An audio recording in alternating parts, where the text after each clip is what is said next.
You are listening to an American Free Press podcast. Joining me on the line is Merlin L. Miller, a U.S. presidential candidate with the American Third Position Party. Merlin, thanks for joining us today. Thank you, David. It's a pleasure to be with you. Merlin, I want to get into great detail about the party and your positions and everything else about your run for the presidency. But before we do, for the benefit of the listeners, can you give them a little bit of background about who you are, where you were born, and run the gamut, as detailed or as non-detailed as you'd like? Sure, David. And without trying to bore your listeners, I'll start with the fact that I was raised in Iowa and to parents who were actually pretty poor. We were raised in poverty, but they were fortunate. They worked very hard and got themselves into the middle class. So we were very lucky. There was three of us kids, and I was fortunate to be the first and only one in our family to get to go to college. And I received a nomination to West Point and went and attended the class of 1974. And it was just an incredible opportunity for me. It opened up a world of opportunities, and I'm very fortunate to have gone. And of course, the class of 74 has a few people serving our country right now in positions of high responsibility. So I'm very honored to be a part of that class. After that, I did serve 6 years of active duty, got to command a couple of units, spent time in Europe and in Texas, then left the service and decided I wanted to pursue a dream that had been mine since as being a kid. Walt Disney had been one of my idols as well as the founding fathers, and I always had an interest in the motion picture industry and tried to go on with the Disney company and didn't have the qualifications, so I got flat rejections and ended up working as an engineering manager for Michelin Tire Company for about 3 years. And during that process, applied to different programs and was finally accepted into the University of Southern California's program in motion picture producing called the Peter Stark program. And I was fortunate that the director and founder of that program had been a former naval commander, and I think he wanted to bring fresh blood into the industry and some new perspectives, and a very professional man that tried to bring professionalism into the industry. And he since passed on, but were it not for him, I probably would never have entered the industry, at least with any credibility. Mm-hmm. But that program was from 83 to 85, a 2-year grad program, and I was fortunate to intern at Paramount and got to see the studio side. And we were actually trained to be producers of studio productions or studio executives. But graduating from that program, I realized really in the industry that it's very controlled and had nothing to do with your talent, your merit. And having graduated high in the class, I thought I might have some opportunities, but the only opportunities for people like me from the Midwest with traditional values was working independent films and little guerrilla films. So that's what I did to get some experience. Spent about 10 years out there. We had all 4 of our daughters while we were living in California. Very difficult to support a family when you're not making any money. So we eventually, and I was disillusioned with the quality of films coming out of Hollywood and lack of any true opportunities with somebody that I thought should have been able to get some opportunities, things going. There were 20 of us that graduated from my year group in USC, and 5 were Jewish, and those 5 went on to make some incredible big motion pictures, not necessarily good motion pictures, but some very high-profile motion pictures, and due to this very day. With one other exception, I'm the only other graduate from our class that still considers himself a part of the industry, and that's pretty typical of all of the year groups at USC and in the industry. So it's a very controlled environment. And unfortunately, I think that's sad for our country because it limits the perspectives on entertainment that comes out of Hollywood.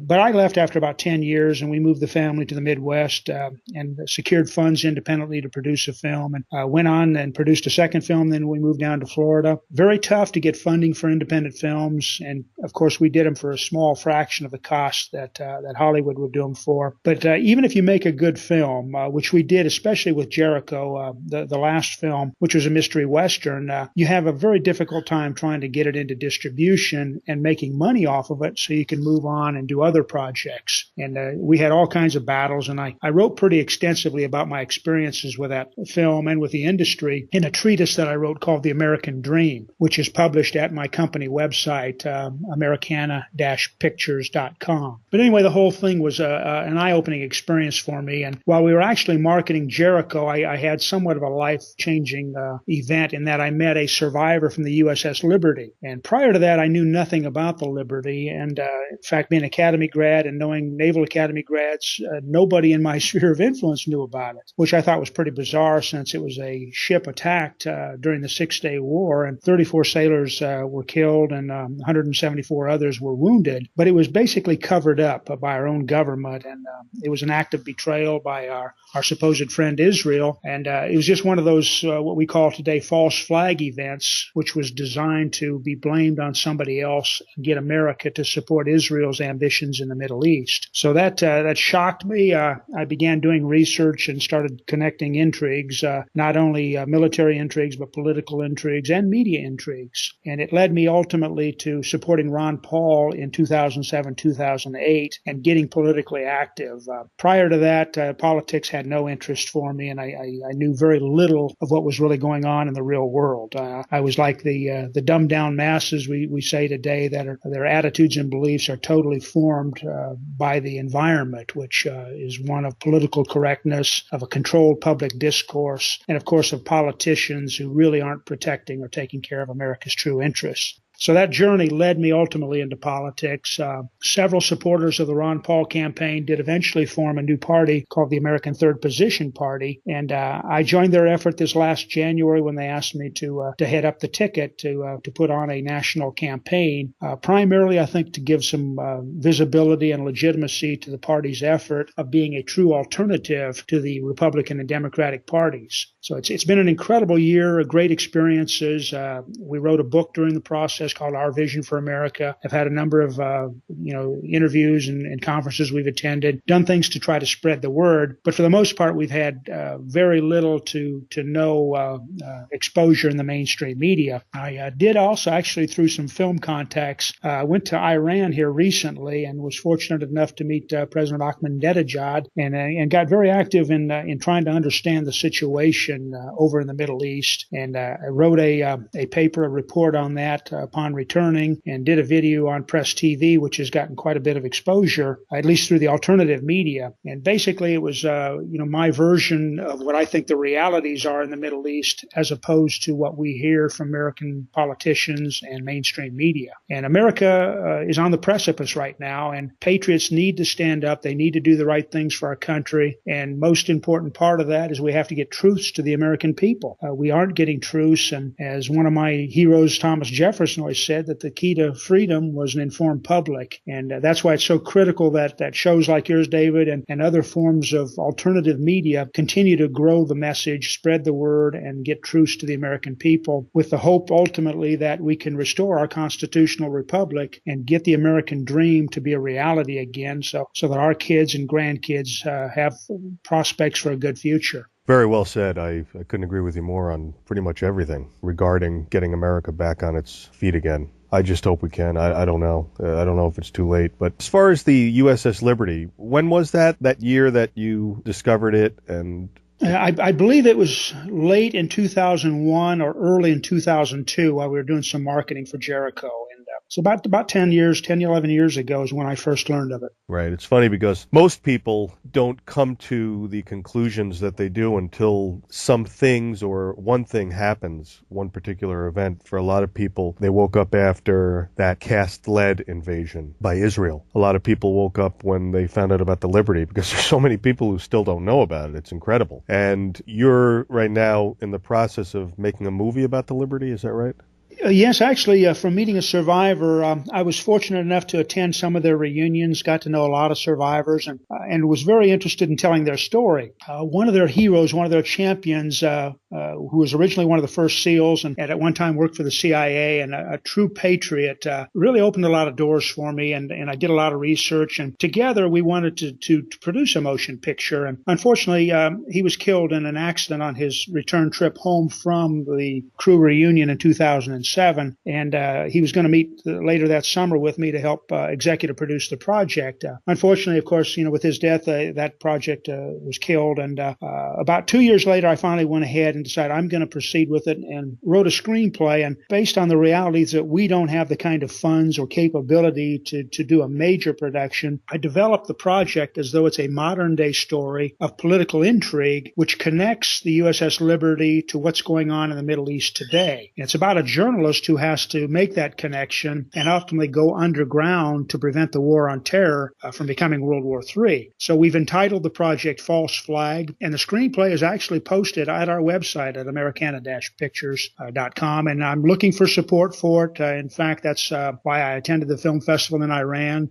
We do have some interest, and my dream is that after the election cycle is over, that I have the possibility of being able to produce this film this next year. I do think it is a landmark project that, if done right and was able to get distributed to the mainstream, could be a game changer. Would really help the American people to understand what is going on in our country, and doing it by way of entertainment. There are a lot of documentaries, there are a lot of things written about these intrigues, but for the most part, it reaches a very small audience, and we're not able to penetrate the mainstream. I think with entertainment, if we do something that has an audience on the edge of their seat and keeps them entertained with characters that are very engaging, but at the same time we bring our truths in through the surface of the story, and we have some story elements that and some themes that get people to really thinking about what's going on beyond just the entertainment value of the film, then we've got a chance to truly get truths out to the American people and grow our messages, which hopefully can make a difference. And if enough films get made that are truthful films and impactful films, I think that is so critical that we get our country back by way of media as well as political efforts. It is amazing that I think there have been no less than 5 or 6 documentaries that were made about the Liberty incident. And none of those documentaries, I believe, were ever aired in the United States, only overseas. Are you familiar with that? I am. I do know one of them aired, I think, one time on the History Channel, and there was such an uproar from certain special interest groups in America that it didn't air again. And unfortunately, that's the situation. And I know from my personal experiences in the motion picture industry that distribution is highly controlled. Your theater chains, your distributors. We did find out, though, with Jericho that if you have a good project, if you have your own distribution capabilities, you can get it out there. The problem is most independent filmmakers just don't have those capabilities. Mel Gibson being an exception, though. If you remember with his The Passion of the Christ, no distributor showed any interest whatsoever in that project. He had to self-fund it, and then ultimately he developed his own distribution effort to get it out to the public. And with a superstar's name, credibility, and with his funds, he was successful in getting it out there and making a film that did gross a lot of money. But that's usually not the case for most independents, and that's the battle we have in building an alternative to Hollywood, is that it takes our own infrastructure. We can't go through the barriers of Hollywood. We have to build our own industry as though Hollywood does not exist, which unfortunately does require a lot of money. Right. Who were those special interests who were upset that the History Channel had aired a documentary about what happened to the sailors on the USS Liberty? Well, it's usually the usual suspects. It begins with AIPAC, the American Israel Political Action Committee, the Anti-Defamation League, the Southern Poverty Law Center, all of these groups which supposedly monitor hate groups. If anybody brings the realities or the truths about what goes on in the world, and if it's in any way critical of their agenda, of their protected, turf, then they're going to try to brand you as something you're not and put up every barrier they can to prevent you from having success in getting your messages out to the public. And these people could be considered, and these groups could be considered anti-American and traitors. I don't think that that's too strong of a term. Would you No, think I think clearly they're agents for foreign interests. They are not serving the American people. Hollywood isn't going to fund your effort, your film. And you said that you were in Iran looking for help to perhaps fund this project, which would be great, because I also believe that if the type of film that you're talking about was made available to the American public, who unfortunately is on the whole abysmally ignorant about this topic specifically, then that might, as you said, be a game changer as far as relations with our ally, quote unquote. Did Iran show any interest in helping to fund the project? Well, not directly. I think they would love to help. Of course, they've got sanctions. They've got all kinds of problems they're dealing with themselves right now. So it'd probably be a very difficult prospect for them to help. But I think the cultural bridge, the fact that they are under the gun themselves and they're reaching out to try to convey to the world that they simply want peace and want to be left alone. And I think that they're very welcoming of trips like the trip that I made and any effort that we can make to bring truce to the surface and help their cause and help the cause of peace. I think they would try to support and do whatever they could. And of course they're going to protect their own self-interest. But I was very impressed with them as a people and as a nation. And I certainly don't see them, the way our mainstream media portrays them. It's just it's not the reality. Right. And you actually met with the president for about half an hour, right? Well, actually, I had two meetings. The first one was at a festival event where I gave a short presentation, and the president was there and gave a speech. And I think my presentation impacted him to where I was given a gift there at the conclusion of that ceremony for that event. And I asked if it might be possible to have a private meeting with him, which he then granted me. And a couple of days later, I went to the presidential offices and spent about 20 minutes there with him in his offices. And a few minutes of that, he actually spent writing a message in the gift book that he had given me, which was a really nice book of poems by Omar Khayyam. So it's a treasure that I have and will always treasure. But I found him to be a very humble, a man of integrity. He looks you in the eye. He had a firm handshake. He seems very concerned for his people, very concerned. And when I asked him what messages I could bring to the American people, he basically reflected truce. He said Iran does not want war. We're willing to talk. We're willing to do whatever we can to promote peace in the world, but we are a sovereign nation, and you have to respect our nation's rights as well. And so I found him to be a person that reaches out in a very positive way, and I wish our State Department would do the same. As long as AIPAC has their filthy claws in our State Department, that's probably not going to happen, right? No. Yeah. Unfortunately. At least the part of the State Department that is supposed to pay attention to the Middle East seems to be infested and controlled by pro-Israel Americans even. And I know there are even dual U.S.-Israeli citizens in our government, aren't there? Yeah, there are. And unfortunately, we have so many dual citizens in key positions of responsibility. And to me, that is just unbelievable. Were I president, one of the first things I would do is remove dual citizens from positions of responsibility. When somebody has a loyalty to another nation, how can they be placed in a position of such critical importance to our nation's security? I can never figure that out. What are the odds, you think, of your motion picture about the Liberty actually coming into fruition?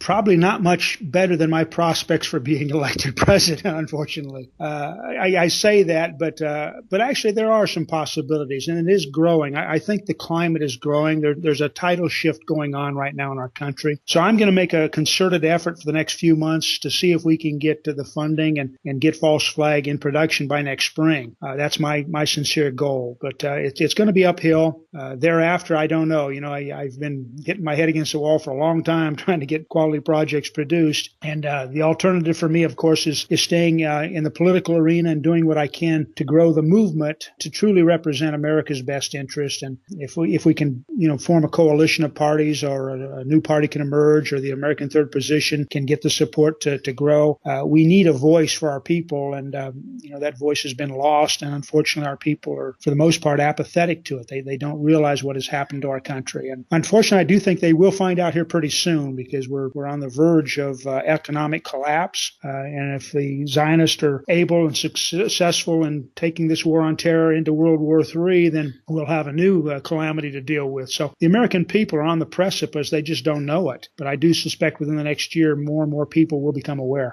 Can listeners do anything to help get that movie out there?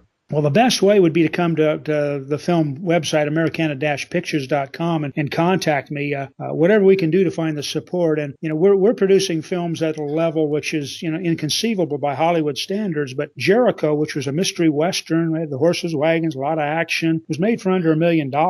False Flag, also being a political thriller, can be made with high quality and for less than $1 million. So we're not talking great sums of money relative to what Hollywood would spend. Of course, relative to my lifestyle, it's a fortune. But that's the kind of support we would need. And I think there are all kinds of alternatives developing for distribution, especially through the internet. And we may just find some support out there if we can produce a quality film. So I think there are some prospects, but with no certainty. Mm-hmm. Well, I'm sure that anybody listening and understanding the importance of the Liberty will take a look at your website and help you, because I don't know how many people there are who are aware of the Liberty, but could you imagine if at least all the people who are aware of the Liberty, who are listening to this, just go to your website and chip in some money? I mean, this could be a real group effort to finally expose these people for what they are. Well, that's true. And with a certain level of funding support, then you can find other elements that'll come forward and help you. And sometimes it just takes a small catalyst to get things really rolling.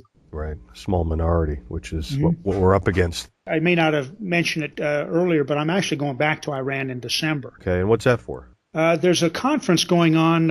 It's actually a public relations conference for the Islamic world to basically try to get their message out that there should not be the great differences, there should not be the demonization, and that they want to reach out to not only the Christian world, but to all the global community with peace and have their message conveyed in such a way that it's truthful. So this conference is going on with that purpose of trying to, build bridges and to develop a strategy and a game plan so that the Islamic world has a public relations game plan that can counter all the demonization that they've been going through. Boy, they have really been having all this stuff heaped on them from this monolith of a mainstream media that we have here that is only controlled by a few families. Have you researched the families themselves, the entities that control the bulk of the mainstream media in the United States? Well, yes, I have. And of course, it goes back to Jewish control and ties into, of course, the Rothschild banking empire and all, and very Zionist centric in their approach. And, of course, it's very concerning to me. And my hero, Walt Disney, of course, experienced this, nearly 100 years ago. But at that time, the industry was not as totally controlled as it is today.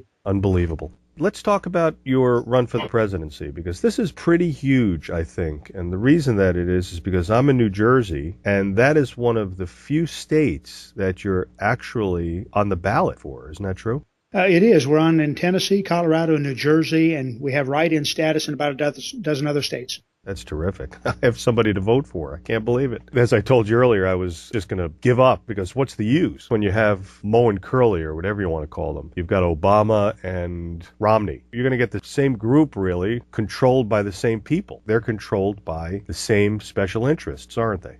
They are, and that's why it's so critical that we have a viable third-party movement develop. And I think the timing is perfect for it. You're going to see a great deal of nationalism coming forth now, and the American people are getting wise to this. They may not have figured it all out and understand it all, but they do know that they're not being properly represented by the Republicans and Democrats. They're tired of career politicians representing special interests rather than them. If we have the right messages and the timing is right, people are starting to suffer. They're going to be looking for answers. And if you have the right answers, if you have a party infrastructure, if you have something that people want to be a part of, something that, gives them a sense of camaraderie, of joining the right team, I think we have an incredible opportunity to grow a new party, a new movement. And it's not necessarily a new movement. I think Ron Paul was the catalyst for truce and trying to do the statesman-like things within the government. And I credit him with basically opening people's eyes to the evils of the Federal Reserve System and how our Constitution is under assault. So the movement is growing from a lot of quarters. You've got a lot of people in politics today, but we need a coalition effort. We need something to bring people together so that they're fighting these common evils, the evils that everybody recognizes. And it means somewhat giving up some of your own agenda. But I think, if you go back in history 2,000 years ago, a man named Arminius succeeded in uniting the Germanic tribes to stop the evils of the Roman Empire. And that was an impossible task for him to do, because all of these tribes were fiercely independent, would never get along on anything.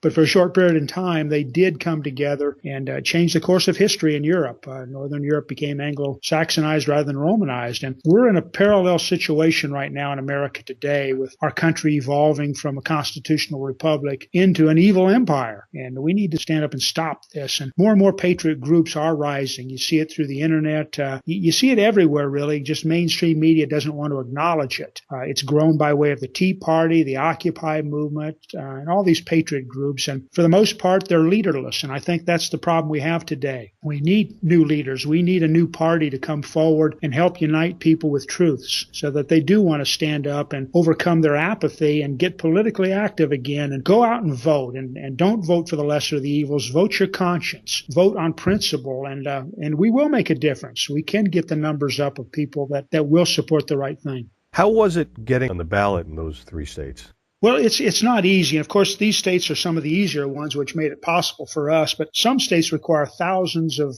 signatures on petition, thousands of dollars in the case of, your application processes. Most states are still fairly reasonable, but unless you have a lot of money, unless you have an infrastructure of supporters in those states, it's very difficult to get on the ballot. And of course, the Republicans and Democrats try to make it so. They don't want competition. So we've got to find ways to have election reform and try to get the huge sums of money out of the process because they're able to control it by way of the leverages they have with their huge amounts of money. Right. What is most needed here to help this party grow, do you think? The one thing that's most needed? Well, you need a catalyzing event or organization, and I would love to be a part of building that. And I've talked to various people about putting on a gathering of eagles where you get some great minds together, people that are patriot leaders.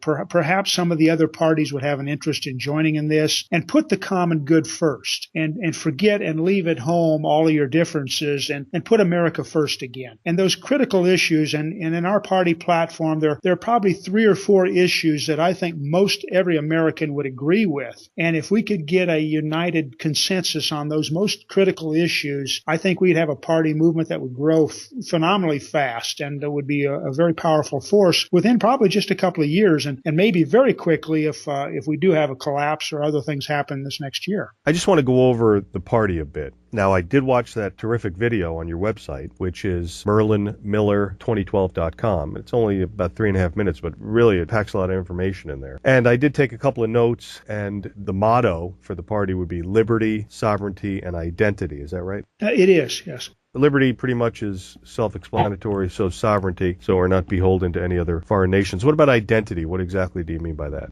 Most of the founding members of the American Third Position Party came from Ron Paul's camp, but Ron Paul tends to be very libertarian, and the one difference they had, and I think was one of the reasons they wanted to form a new effort, in addition to the fact that they knew Ron Paul would be marginalized, was that they wanted to address our sovereignty and our identity as a nation. And some of them would be called white nationalists, in some cases falsely called white separatists or other derogatory names. But from my perspective, that's not the case at all. Those are false brandings. Most of these people truly want a level playing field. They want our Constitution back. They've experienced discrimination themselves, a form of reverse discrimination. And if you look at what has happened to our country, especially since the mid-'60s, we were 90% European derived. And for our first couple hundred years of our nation's history, the founding documents for our founding fathers and all the efforts that went into building this great country were for the most part by Europeans, European Americans.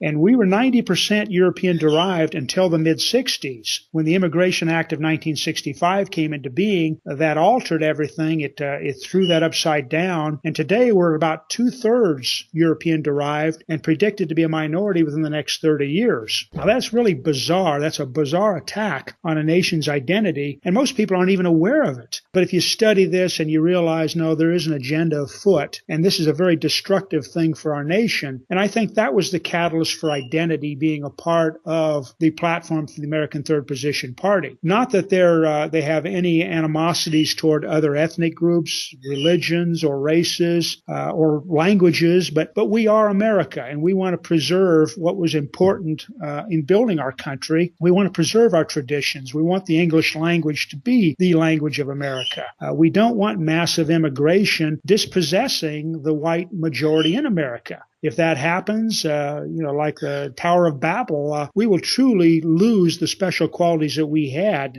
in making our nation strong and special. So, like I say, there's no animosities to other groups, but other groups do have their own interests. And in our opinion, they're not necessarily the best interests for our country. So we have to stand up and make sure that the field is level, that we don't have affirmative action laws or quotas, special mandates coming from the federal government, which are advantaging some groups and disadvantaging other groups. That's simply not fair. I don't believe in discrimination against any group. I think it's unreasonable to do those sort of things. And I think that is one of the reasons that I was brought in to the American Third Position Party, was to try to moderate that message and say, hey, this is about America first, and we just want to protect everybody's interest, but that also includes the white majority. Right. And of course, that 1965 change in the immigration law has been detailed by one of the party's significant members, and that's Dr. Kevin MacDonald. He showed how that actually was done. You're familiar with all that, right?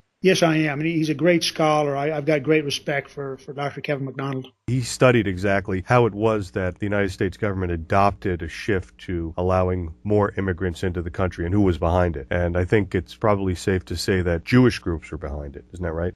Well, yes, and in fact, in that 3-minute video you referred to, there are 5 ways that nations are destroyed. And of course, the changing demographics, the immigration invasion, is one of the 5 ways that you destroy a nation, by destroying its character and identity. But if you look at all of the other means of destroying a nation, you will also find the same handprints all over them. I mean, Zionism, of course, is one of the leading movements, in my opinion, that is destroying our country. And of course, Jewish American support largely is innocent, but largely it's not. And my great hope is that the Jewish community in America will wake up to the evils of Zionism and start to put America first, put their American identity before their Jewish identity, and especially before their identity with the state of Israel. Let's go over those 5 points. You mentioned the immigration invasion, which was number 3 in the video. We have number 1, financial tyranny. If I got them right, let me know if I recorded them right. Financial tyranny, number 1. 2, military interventionism. 3, immigration invasion. 4, moral degeneracy. And 5, government dysfunction. Was I right about those 5? Yes, very good. Okay, thank you. The first one, financial tyranny. What exactly do you mean by that? Well, there are 2 aspects of this, in my opinion. One, of course, is our currency. We've got a currency that's been debased. Almost 100 years ago, the Federal Reserve System, a group of private bankers, really took over the control, the issuance of our currency and the establishment of rates. The Treasury should be responsible for that. And of course, our Constitution says that our currency should be commodity backed by silver or gold. And of course, right now what we have are banker controlled currency, and it's a fiat currency. They can create it out of thin air, which of course then devalues the value of everybody's existing currency. So we've got that debasement of the value of our currency ongoing. And of course, then all of those funds are then paid with interest charges back to the private holders of the Federal Reserve banking system. It's been organized theft from the American people for nearly 100 years, and most Americans are not even aware of how this works. So that form of economic tyranny, of course, is at the heart of all of these evils, because this banking system funds so many of the other things that are at play to destroy our country and destroy the world. The other aspect of financial tyranny is, of course, what's going on with the production. We're losing production in America. It's going overseas. It's being outsourced. And of course, our laws, our politicians are betraying the American workers, are betraying American companies. We have a tremendous need to impose tariffs again on goods coming into this country, simply to level the playing field.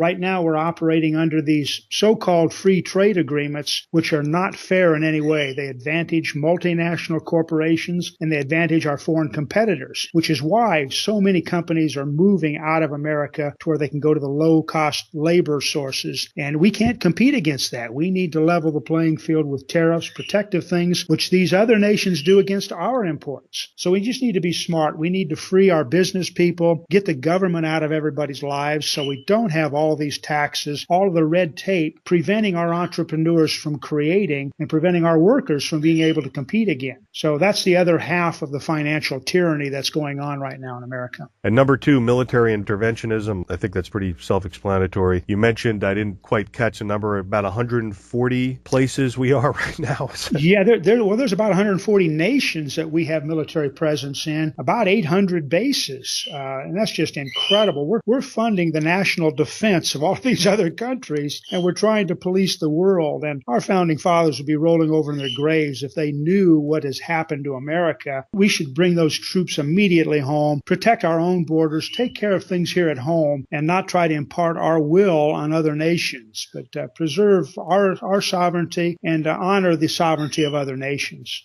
Of course, we talked about number 3, immigration invasion. And I think the moral degeneracy is very clear. You're talking about the influence of the mainstream media in Hollywood, right? Very much so. I've been a part of it now for 30 years almost, and I've seen it from inside how it works. It's an insidious game. These rules are not written rules, but they're rules nonetheless, and they're destroying our country by not allowing quality alternative entertainment. It's a very directed agenda to destroy our values and our belief system. Number 5, government dysfunction. What exactly do you mean by that? I mean, we could say that, yeah, hell, the government, of course, is dysfunctional, but how do you mean they're dysfunctional? Well, money and the power of special interest groups has corrupted the whole process. We have career politicians today that don't serve their constituencies. They work for, as puppets, these special interest groups. They're bought. And if we would get back to the spirit of our Constitution, they should just go for a very short period of time, not be career politicians, go back to their constituencies and work and truly represent their areas. But what we have right now is money dictates, and our laws have gotten to such an extent that you can have one political action committee, you can have one individual putting up millions, billions if they wanted, into somebody's campaign, and totally corrupts the process. So, of course, government dysfunction, and we have the growth of government becoming a monster, where government is the answer, the end all, which it was never designed to be in our government. Government should be very small. The people rule. The people are sovereign, and government should be answerable to the people. But we've grown it and we've turned it upside down, where everybody really answers to the tyranny of government now. And that's why we're in need of a new revolution. Hopefully a peaceful revolution, but we need one all the same, to where we can regain our rights and put government back in its place. How many people are volunteering for the party and for your effort to become president? Well, we're organized. I think we're in like 35 or 40 states now that we have a presence, but it's very small. I mean, in terms of total numbers, we still number in the hundreds as far as members of the party. We have a support group numbering in the thousands, people that come to the website that I think truly support our position. But for the most part, it's all been through the alternative media. The party's only a couple of years old. This year is our first national campaign. So without a lot of money, without a mainstream media presence, most of America just doesn't know about us. That may change. We've got a few things at play right now which are starting to reach us into the mainstream. So hopefully we can continue with that. How many actual volunteers are there who are helping with the party? Well, we have a small board of directors, and each of them have their own network of people. So I would suspect there's probably only a few hundred who are active on the ground doing things, whether it's, collecting signatures on petitions or spreading the word, having meetings. Probably only a few hundred that are actually very active in doing that on our behalf right now. And we need to grow that. We need to have tens of thousands of people doing that for us. But hey, that's a start, right? It is. We're very new, and I'm new to politics. The party is new, so it's a beginning. I'm excited. I must say that I'm somebody who lives without hope the majority of the time, but this is exciting. Well, you're in my state, you're in 2 other states, and you could be a write-in candidate. You said, what, in 12 other states? Yes, and I'm an optimist. I do think this message is going to grow. People at the beginning of the year didn't have this expectation for us. So I think we've surprised a lot of people. There's some interesting things going on in not only in the country but internationally that I think could promote our effort and bring our message to the mainstream, not through the barriers of the mainstream, but in other ways. Merlin, would you like to summarize your thoughts for the audience? I think really it just comes down to everybody needs to see the importance of the times we're living in and stand up to do right. Family is so important, and we've forgotten our faith. We've forgotten our family. We've been distracted by everything imaginable, whether it's wars, whether it's decadence in media, all aspects of our lives, the laws which affect our work lives and affect the home and affect our kids through education. We have so much we need to stand up and put a check on. And if people will overcome their apathy and stand up and say, I am going to vote for my conscience, I'm going to do the right thing, and not support the perpetuation of this evil, then we can take our country back quickly. And I do believe it's coming, and we need to do it soon. If we don't do it within the next few years, I do think America's lost. But I am an optimist. I do see an awakening going on. I see it in the military. I see it in our intelligence services, and I see it in the general public. They don't have the answers yet, but if we can provide them the answers and get our word out to them, then I think we can rally a lot of people together and make a difference. So I hope that people will stand up and help.